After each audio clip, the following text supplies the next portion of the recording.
पर गंगा के अवतरण की कथा राजा सगर के वंश से जुड़ी हुई है।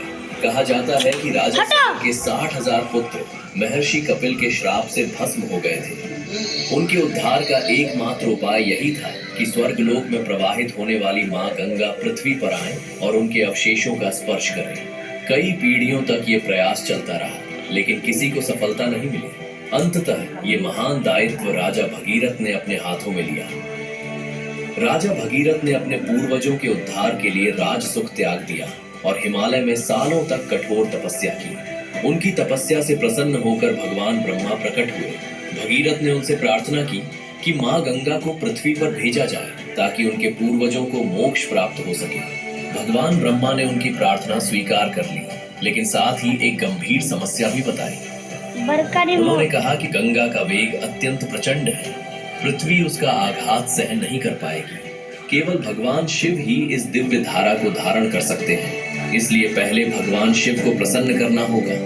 इसके बाद राजा भगीरथ ने भगवान शिव की आराधना आरंभ की। वर्षों की कठोर तपस्या से प्रसन्न होकर भगवान शिव उनके सामने प्रकट हुए और वरदान मांगने को कहा। तब भगीरथ ने अपने पूर्वजों के उद्धार की पूरी कथा सुनाई और गंगा को पृथ्वी पर लाने की प्रार्थना की। लोक कल्याण के इस महान उद्देश्य को देखकर भगवान शिव ने बिना किसी संकोच के गंगा को अपनी जटाओं में धारण करने का संकल्प लिया। पौराणिक कथाओं के अनुसार जब माँ गंगा स्वर्ग से प्रचंड वेग के साथ पृथ्वी की ओर उतरी, तब उन्हें अपनी शक्ति पर गर्व भी था। किंतु भगवान शिव ने अपनी विशाल जटाएं फैला दी और गंगा की संपूर्ण धारा को उनमें समाहित कर लिया।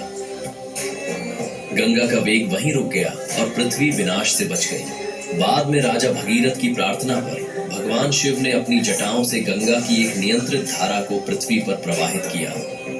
यही कारण है कि भगवान शिव को गंगाधर कहा जाता है, अर्थात वो जो गंगा को धारण करने वाले हैं। शक्ति का संयम ही सच्ची शक्ति है।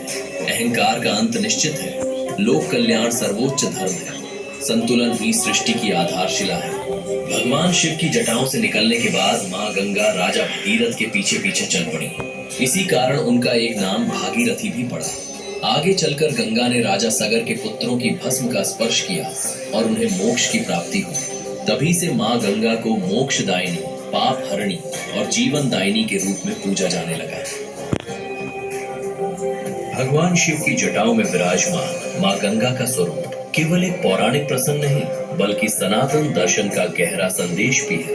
गंगा ज्ञान, करुणा और दिव्य ऊर्जा का प्रतीक है, जबकि भगवान शिव धैर्य, संतुलन और अनंत चेतना के स्वरूप है। ये कथा हमें सिखाती है कि चाहे शक्ति कितनी भी महान क्यों ना हो, यदि उसे संयम और विवेक का मार्ग न मिले तो वह विनाश का कारण बन सकती है। लेकिन वही शक्ति जब संतुलन के साथ प्रवाहित होती है तो संपूर्ण संसार के कल्याण का माध्यम बन जाती है।